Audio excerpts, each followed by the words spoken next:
Nouvelle vidéo qui va venir terminer le document El Descubrimiento de América et c'est la vidéo numéro 22. Bon, j'ai regardé un petit peu la vidéo numéro 21 et je crois que j'étais un petit peu trop enthousiaste, je vous ai donné beaucoup de travail et du coup j'ai peur de vous avoir un petit peu effrayé et que vous ayez dû passer beaucoup de temps dessus. Alors je vous rassure, ce travail va vous être utile pour la petite évaluation que je vais vous demander plus tard, à la prochaine vidéo, je vous demanderai ça. Et aujourd'hui, on va faire plus simple, c'est-à-dire ce que vous allez étudier, ça sera le temps de la vidéo. Je ne vous demanderai pas de temps de travail en dehors de la vidéo. Donc si la vidéo dure 20 minutes, vous aurez 20 minutes d'écoute de la vidéo. Par contre, j'aimerais que vous soyez assez attentifs. Alors, je sais, en apparence, ça ne va pas être rigolo, parce que c'est de la grammaire, mais vous verrez que ça vous demandera quand même moins de travail que de devoir écrire et rédiger. Bien que le travail d'écriture et de rédaction vous sera utile pour donc la petite évaluation que je vous demanderai sur PDF. Par contre, vous aurez probablement besoin de ce petit point de grammaire. Donc, il s'agit de récupérer mon pointeur laser. Il s'agit du travail à faire à partir du jeudi 12, en fonction du temps que vous avez, évidemment. Jeudi ou vendredi, parce que là j'ai marqué jeudi, il faut que je vérifie, ça doit être vendredi. Si j'y pense, je vais corriger. Je crois que c'est possible. Décidément, à chaque fois, je fais des erreurs. Alors, on va s'intéresser un peu aux conjugaisons.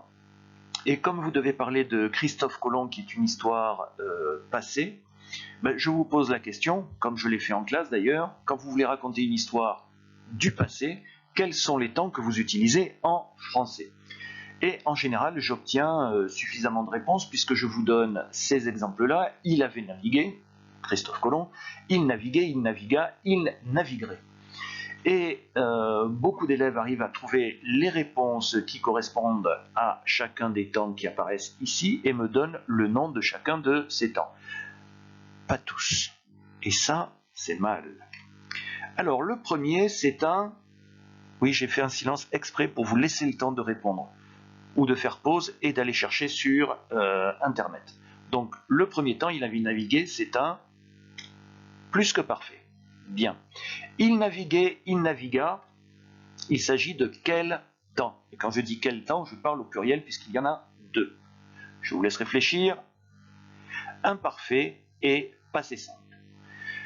Il naviguerait, ici, c'est à la fois un mode et il est utilisé ici comme un temps. C'est le conditionnel. Donc voilà en grosso modo quels sont les temps que vous pouvez utiliser dans un récit au passé pour raconter une histoire de manière complète.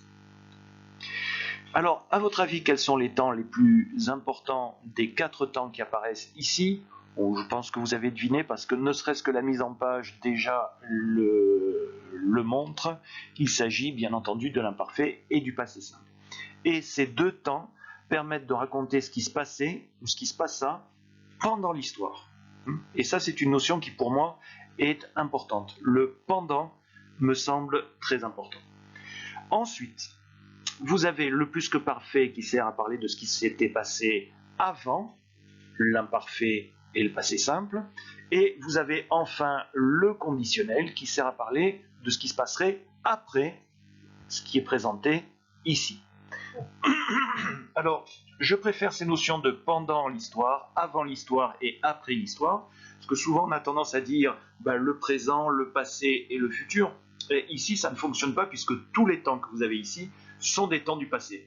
Donc il faut se positionner par rapport à l'histoire elle-même, c'est-à-dire ce qui se passait pendant l'histoire. Y a-t-il des événements qui s'étaient passés avant ou des événements qui se passeraient après? Et là, vous pouvez, à ce moment-là, être plus précis et efficace. Donc, par contre, moi, question efficacité, c'est pas terrible, j'ai tendance à tousser.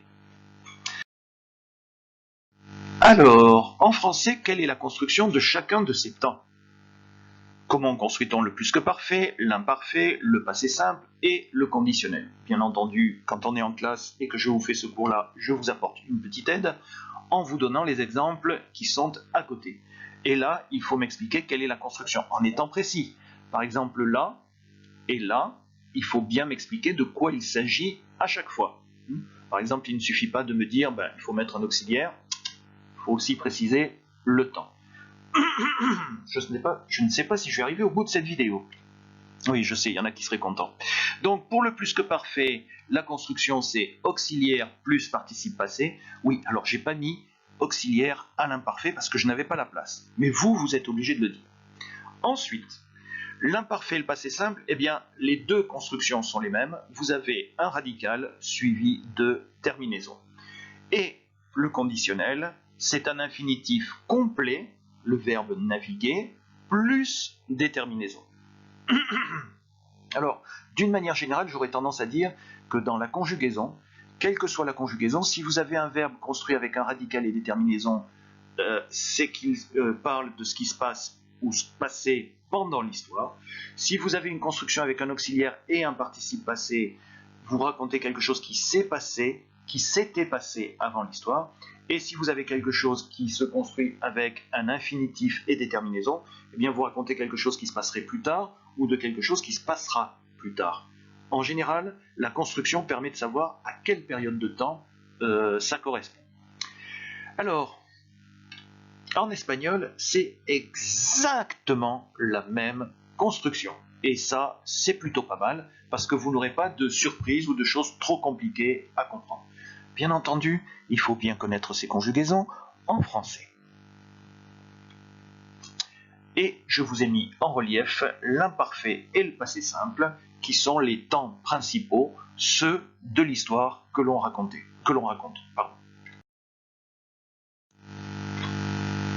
Alors l'imparfait sert à quoi? Eh bien, il sert à raconter ce qui se passait pendant l'histoire. Dans la vidéo précédente, je vous ai un petit peu détaillé, dans les vidéos précédentes, je ne me rappelle plus laquelle, je vous ai expliqué que l'imparfait était utilisé pour une action passée qui avait une certaine durée, ou alors pour une habitude du passé. La construction est assez simple, vous prenez le radical et vous rajoutez les terminaisons qui se trouvent ici, là. Vous pouvez constater que les verbes en ER à l'infinitif et en IR à l'infinitif sont sur la même ligne parce qu'ils ont la même série de terminaisons. Le verbe cantar, par exemple, vous allez pouvoir le conjuguer maintenant. Alors, moi, je vais vous conjuguer le verbe cantar, mais je vais faire un petit silence pour que vous ayez le temps, juste avant, de donner la bonne solution. On prend le radical et on rajoute les terminaisons. Alors par exemple, pour la première personne de l'imparfait, je chantais, ça donnera cantaba.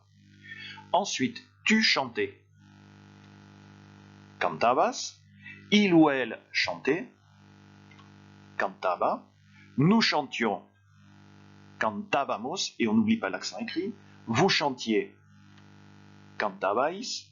Il au pluriel ou elle au pluriel chantait, cantaban. Donc voilà un petit peu pour cette série-là, avec la conjugaison en français, la traduction en français ici à côté. Alors faites très attention avec les conjugaisons en espagnol. J'ai parfois des élèves qui ont de meilleurs résultats en espagnol qu'en français, donc pensez aussi à réviser vos conjugaisons françaises.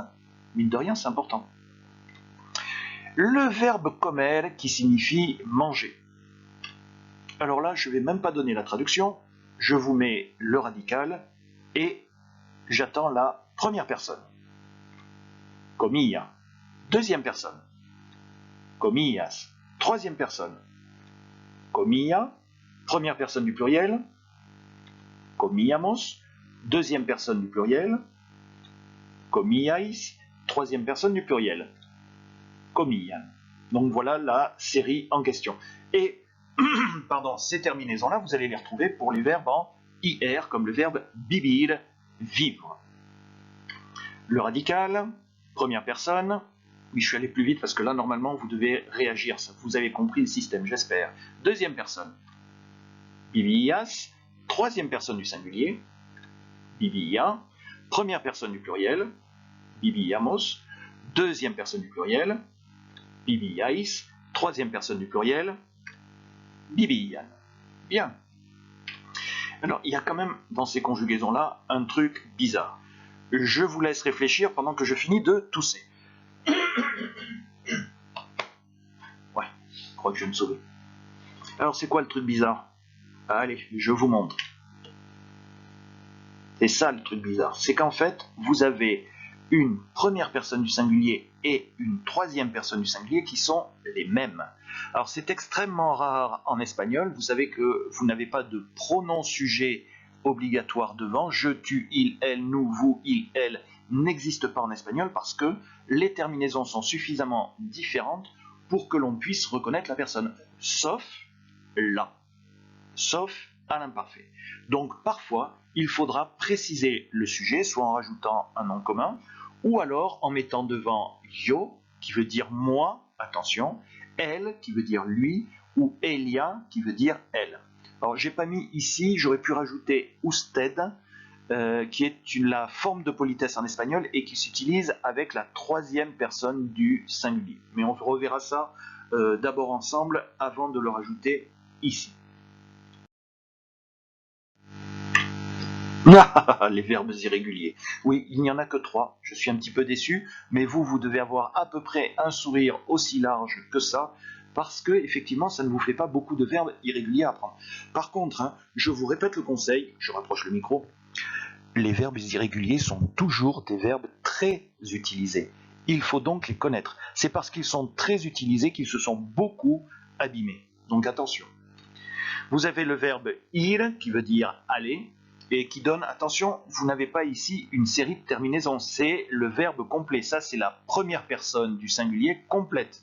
Ça veut dire j'allais. Tu allais, il ou elle allait, nous allions, vous alliez, il ou elles allaient. Donc attention, c'est le verbe complet. Et ça donne ir, iba, ibas, iba, ibamos, ibais, iban. Moi, je trouve que c'est assez agréable à réciter. Iba, ibas, iba, ibamos, ibais, iban.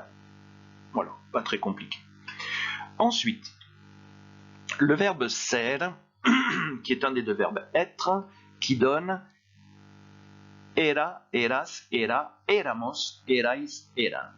Je répète, ser, era, eras, era, éramos, erais, eran. Alors vous prenez bien votre élan ici parce que c'est ce E-là qui est prononcé plus fort.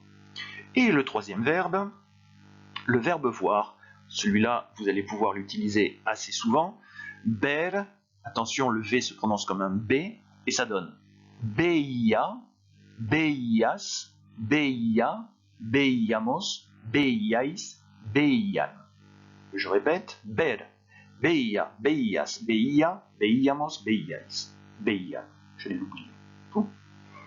Voilà pour les verbes irréguliers. Allez, on arrête avec les sourires.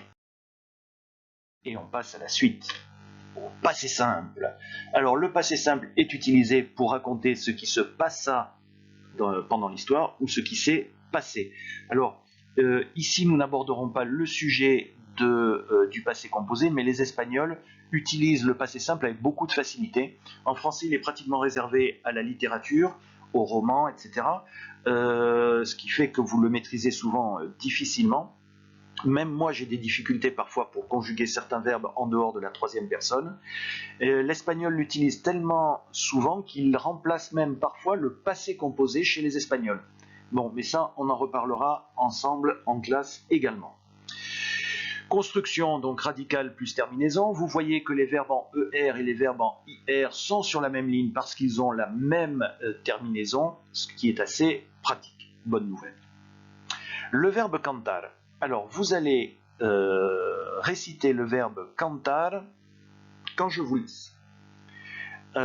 On met déjà le radical. Première personne du singulier. Canté. Deuxième personne du singulier. Cantaste. Je vais peut-être aller un peu vite. Troisième personne du singulier. Canto. Première personne du pluriel. Cantamos. Deuxième personne du pluriel.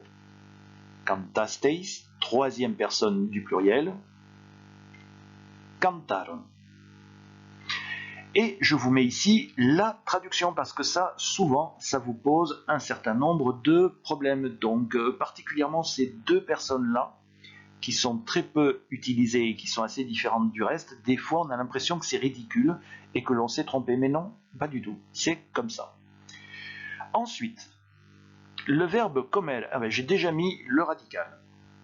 On commence par la première personne du singulier, comi, deuxième personne du singulier, comiste, troisième personne du singulier, comió, première personne du pluriel, comimos, deuxième personne du pluriel, comisteis, troisième personne du pluriel, comieron. Et le verbe vivir, vivre, déjà, vous avez déjà ici le radical, et on commence par la première personne du singulier. Vivi, comme pour le verbe comer, deuxième personne du singulier, viviste, troisième personne du singulier, vivio, première personne du pluriel, vivimos, vivisteis, je suis allé trop vite. Pourquoi je suis allé aussi vite? Enfin, ça m'arrive toujours, même en classe, je fais l'erreur. J'ai l'habitude de cliquer tout de suite. Et troisième personne du pluriel, vivieron. Donc voilà pour ceci. Donc faites attention aux conjugaisons en français. Je vais vous laisser aller chercher, par exemple, la traduction en français du verbe vivre aux deux premières personnes du pluriel. Allez chercher. Alors vous pouvez utiliser reverso conjugaison, vous mettez du français et vous cherchez le passé simple. Vous verrez que c'est assez amusant. Et tant que vous y êtes, vous pouvez aller explorer d'autres verbes. Vous verrez qu'il y a des constructions qui peuvent vous sembler bizarres.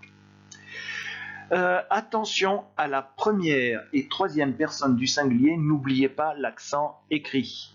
Ici, là. Alors, c'est important partout d'une manière générale, mais particulièrement pour les verbes en AR, si vous oubliez l'accent écrit, vous commettez une faute grave.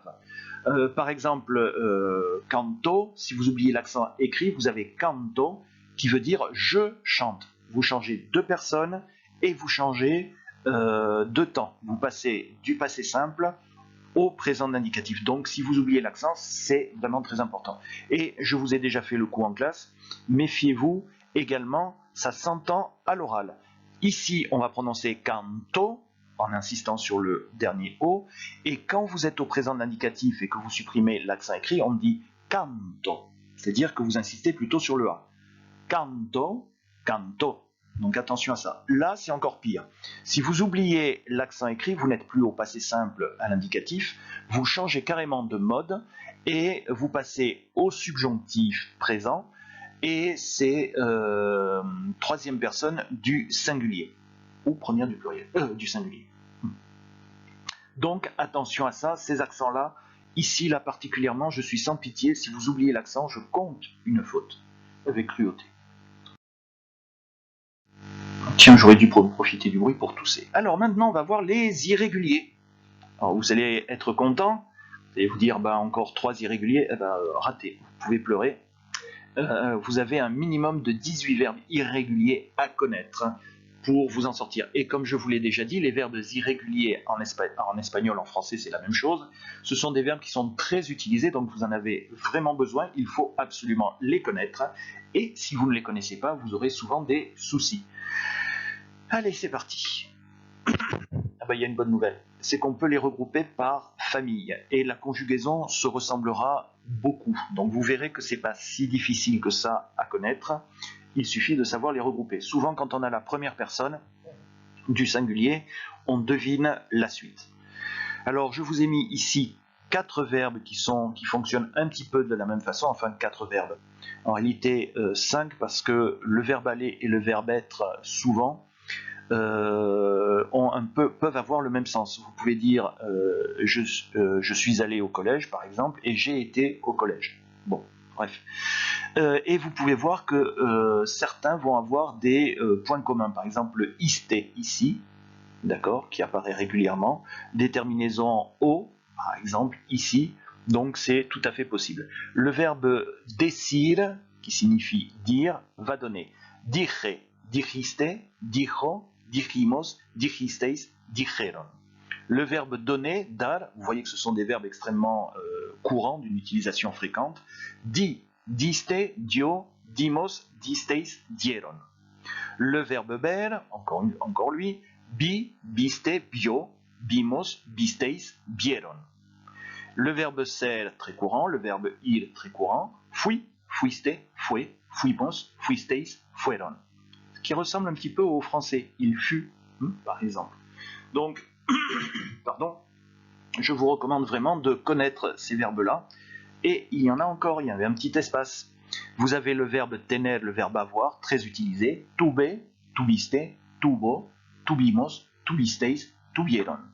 Petite astuce, ce verbe-là peut avoir des préfixes qui modifient le sens du verbe. Par exemple, si vous mettez le préfixe de, detener, ça veut dire arrêter.